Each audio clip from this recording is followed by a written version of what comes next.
Hello,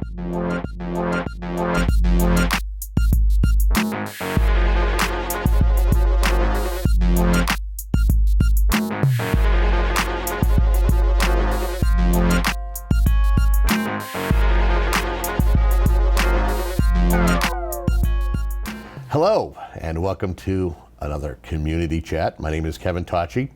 We have a great segment for you. As you know, this particular program, we usually like to focus on a lot of different events that are happening in and around the community of Abington. From time to time, we'll talk about local happenings, political items, town issues, even special guests. Today, we actually do have a special guest. We have a best-selling journalist who's also an author here to talk a little bit about her new book. It is The Ghosts. This is her second book. We have Maureen Boyle is our guest. Her first book, of course, was called Shallow Graves, and this was about the serial killings down in the New Bedford area. But to kind of set things up, and you're like going, well, is Maureen kind of local? Well, Maureen was a excellent reporter for the one-time Brockton Enterprise. It's now better known as The Enterprise, but was a long-time reporter for the Enterprise, the Brockton Enterprise, reporting on many local stories, which I would believe that there were some of those stories originated here in Abington. Yes, they did. Yes. Welcome to the program. Thank you so much for having me. I always love being on your show. Just to start things out, what got you into writing? What is it about writing that it's second nature to you these days? I've always been interested in writing and reading since I was a kid. I mean, I have a clear memory of being in the second grade and paying attention to the nun when she was going over sentence structure and how to use quote marks. And I have a clear memory of saying, oh, you know, I'm going to have to pay attention to this. You know, who would know years later how important that was? But I always wrote, even as a kid. Did you aspire to become someone who wrote for a local newspaper or a magazine, or even write your own book one day? Early on, I thought I'd write, poetry and literature and, novels. But, I don't come from a trust fund family, and, you have to make a living.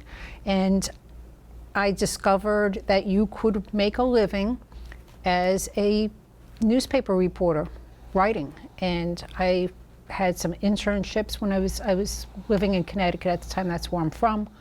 And I got an internship at the local paper, fell in love with newsrooms, reporting, being able to ferret out information, being able to go out and see things that other people don't see or are too nervous to go out and see or ask the questions that everyone wants the answers to, but don't want to intrude by asking. And as a reporter, you get to ask people anything and everything.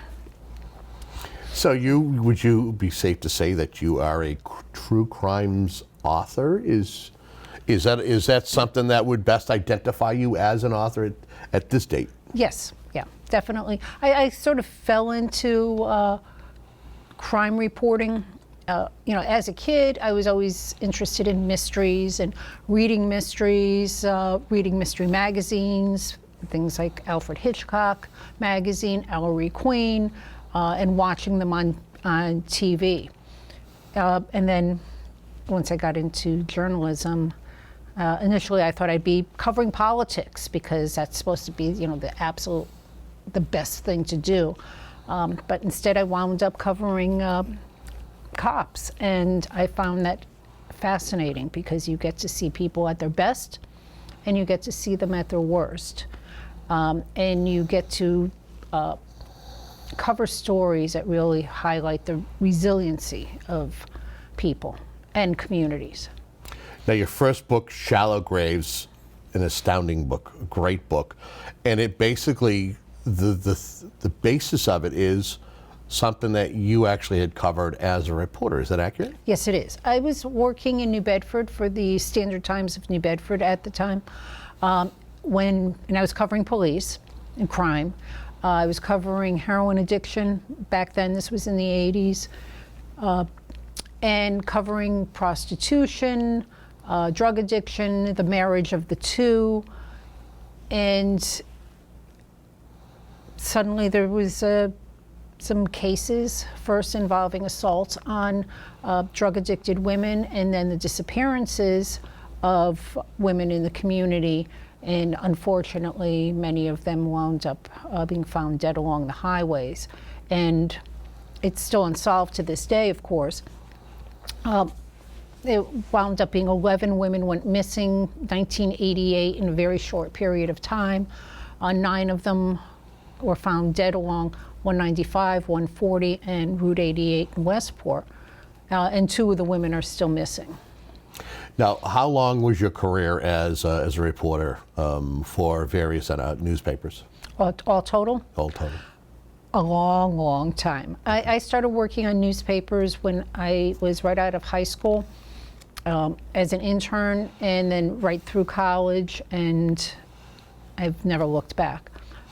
I asked that question because when you get into a certain pattern of writing, it's kind of short form of writing when you're going out and you're covering things. Depends on how many graphs you're going to be expected, how much space there is in the newspaper, if it's going to be continuing coverage, as opposed to writing a book where you have to put together an outline, how you're going to tell your story, and how you're going to wrap your story. Yep. So you get into a certain habit of how you write.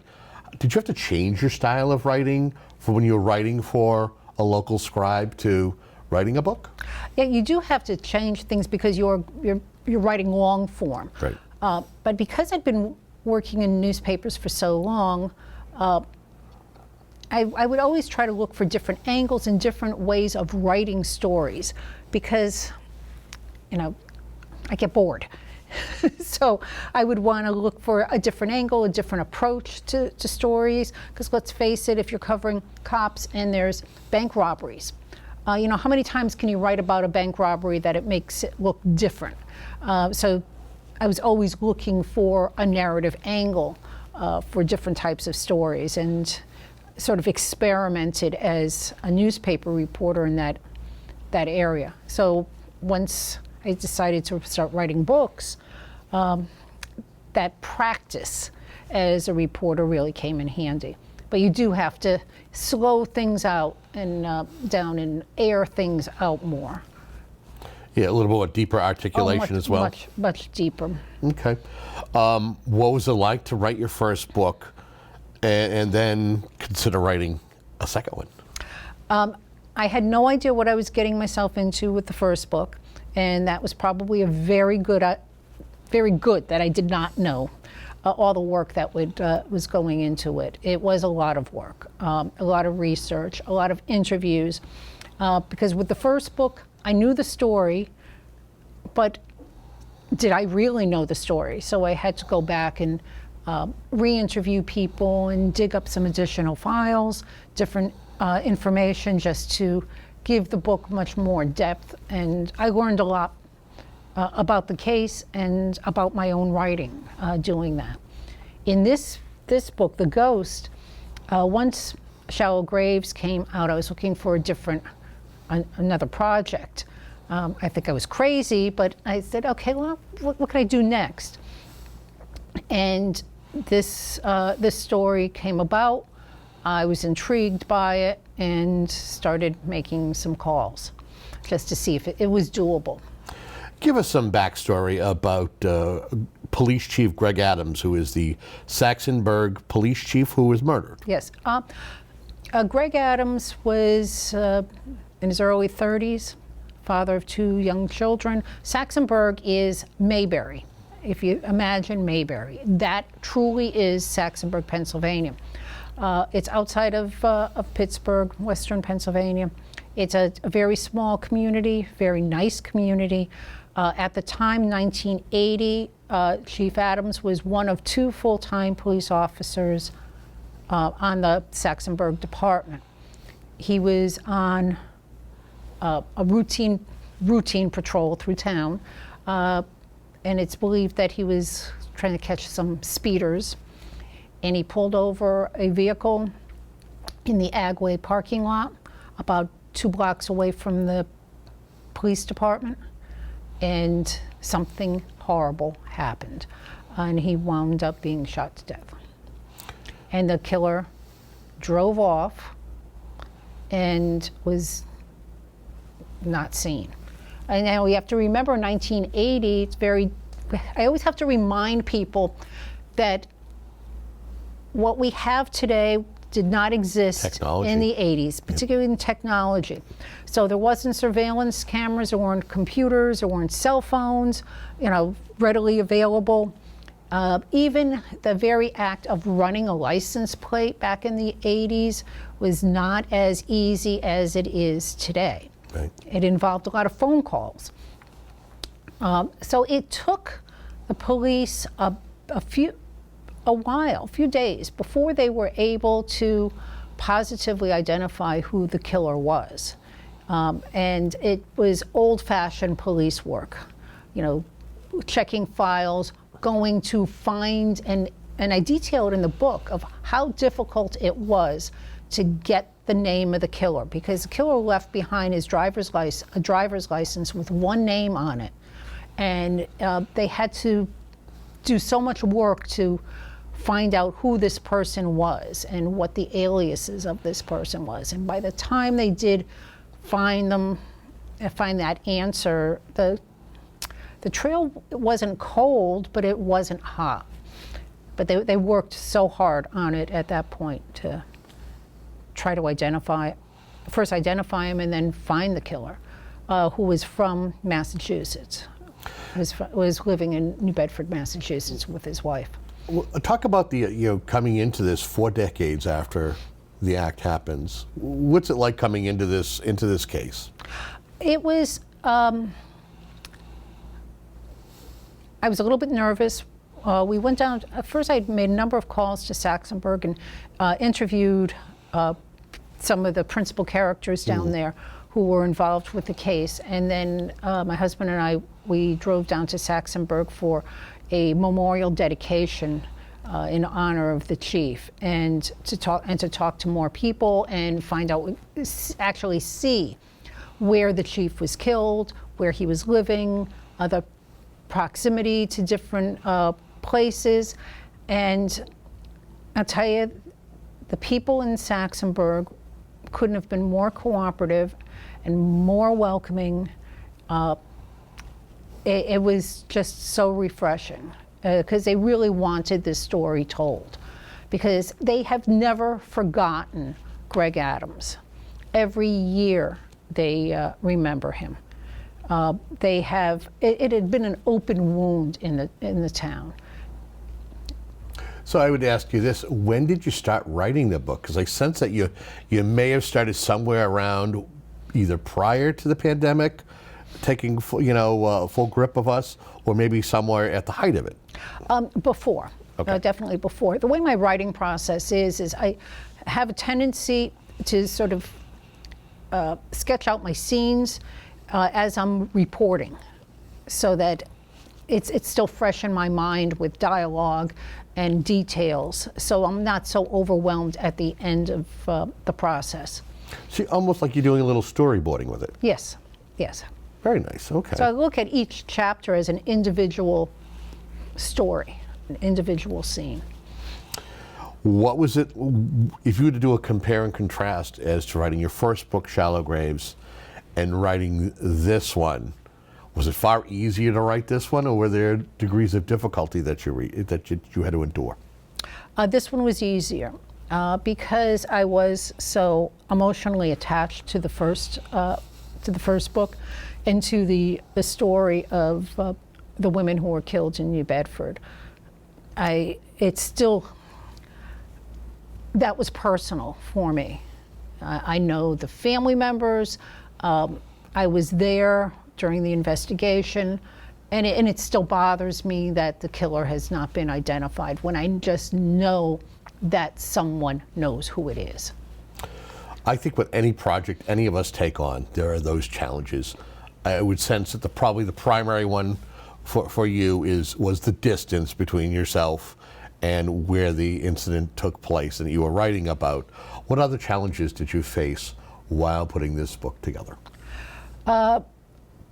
Primarily, it was the distance. That was a biggie, and also tracking down people who were around during that period of time, even in Massachusetts, and making sure that people were telling the truth, and trying to track down some of the older mobsters that knew the killer.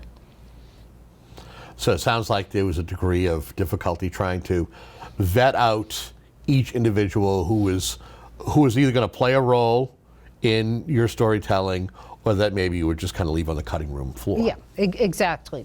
I mean, and there were some people that I knew that were outright lying, or they were exaggerating their role in things, or were leaving other people out.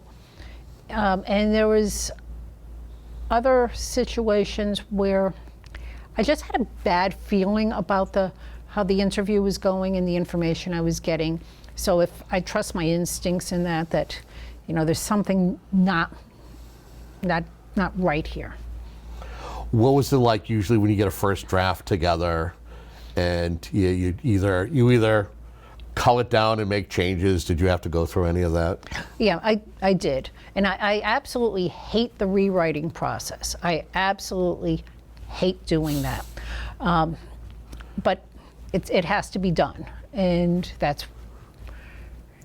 so I kept on going over and over and over and over the information, and always having to remember that Pittsburgh has an H at the end, as opposed to Pittsburgh, New Hampshire, which ends in a G. Right. Just have to keep those little things in mind. And that was another issue because the government system in Pennsylvania is so different than here in Massachusetts. Right. I really had to make sure that I had townships correctly and certain phrases that are unique to Pennsylvania, because someone in Pennsylvania reading going, now that's not what it is. So I really did have to pay close attention to that. Well, it sounds like that journalistic integrity that's important, making sure you tell the story, that all your facts are checking your facts and making sure your information is spot on is still something that played a role in the writing of this book. Yes, yeah, it did. And I would often, for each of the scenes, have 2 to 3 people verify the same information. And if I had information that could not be verified by 2 people, I wasn't using it. So what was it like to finally get it off to be printed off to the presses and get your first copies of this new book? It was a relief. It really was, because keep in mind, as I was wrapping it up, it was during the height where police were not on the favorite of the public. There was very much an anti-police sentiment, and in this book, the police are the heroes, and there was some difficulty in that regard, and making sure that getting the right publisher for this. Now, before you sent off the manuscript, or even after you finally had the first copies done, did you try to get a copy into the hands of either the family members of Chief Adams or anybody who worked with you, to let them see what you had crafted? For some of the scenes, I did send them some of the drafts to make sure that I had the spirit of the scene correct, what they were experiencing correct, that I didn't make any errors in it, and they were wonderful in terms of that type of fact checking. It's worth noting that I was looking on some of the different places that you can go to buy your book. I was looking on Amazon, and you received some raving reviews from folks who actually write themselves. Michelle McPhee, Hank Philippi Ryan. Both of these are prolific writers and applauding your work. What's that like to have your peers weighing in on something that you crafted?